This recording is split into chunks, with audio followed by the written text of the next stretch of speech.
holiday travel coming up. You're watching NBC4. Here's what's happening today in LA. Good morning, everybody. It is Saturday, August 31st, the last day of August on this Labor Day weekend. This is a live picture over San Pedro from our camera on the battleship USS Iowa. You know it's going to clear up. It's going to get sunnier. Thank you for waking up with us. I'm Michelle Vias. Let's get you started with what you want to know. You want to know that forecast. Here's meteorologist Melissa McGee in for Shana Mediola. And good morning, everyone. As we start our Labor Day weekend, let's check out Futurecast showing you as we go throughout the rest of this morning. We'll start it out with the shallow marine layer, but then plenty of sunshine this afternoon. Something that I am monitoring very closely as we get into the afternoon hours. Some of that monsoonal moisture could creep into San Bernardino and Riverside counties. So for the mountains and the deserts, the potential of a pop-up shower or thunderstorm. But really, it's all about the building warmth, then eventually the heat. So a preview of what we can expect for Labor Day on Monday, the actual holiday. For the coast, the upper 70s, upper 80s for the basin, hot for the valleys in the IE, 100, 101 for the high desert, and the mountains pretty warm but comfortable for our holiday, coming in at 80 degrees. Coming up, we're going to take a close look at our forecast and talk about the core of that heat and when it arrives, all coming up with your First Alert forecast. I'll send it back to you. Investigators in Redlands are now trying to determine if the human remains found at a property inside a nudist ranch are those of a couple who went missing last weekend. NBC4's Annette Arriola is live outside the RV park in Redlands with more on what police are saying ahead of more excavation work at the site today. Annette, good morning.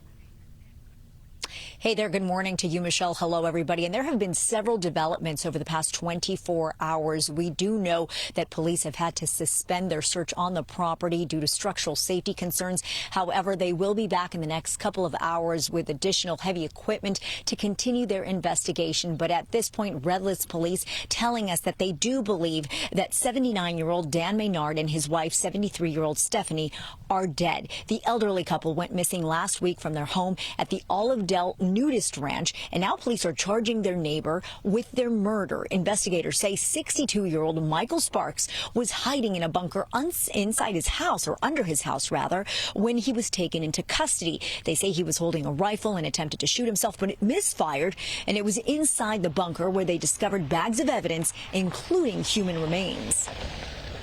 We're all praying for a great outcome, but it sounds doubtful. It sounds like it's going to be a very sad outcome.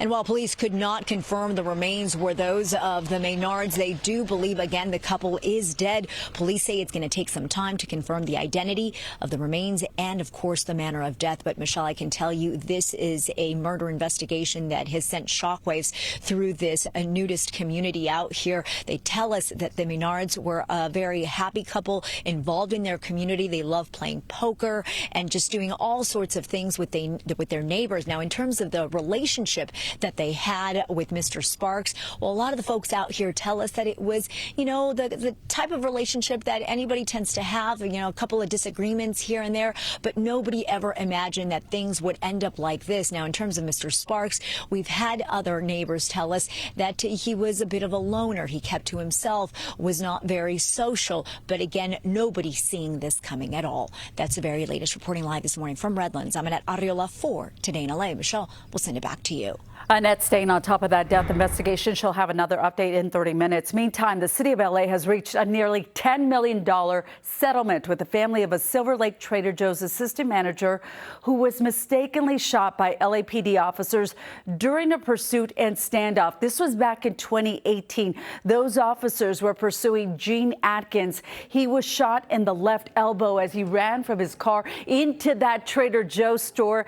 During the crossfire, 24-year-old Meli Corrado was shot and killed.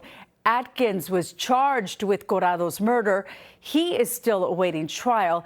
Meantime, the attorneys for Corrado said they're pleased that the city has acknowledged wrongdoing and taken responsibility. The Corrado family said nothing will bring her back, and they are forever heartbroken. A doctor facing charges in connection with the death of Matthew Perry will no longer be able to practice medicine. Dr. Mark Chavez was in court yesterday. This is all part of the agreement that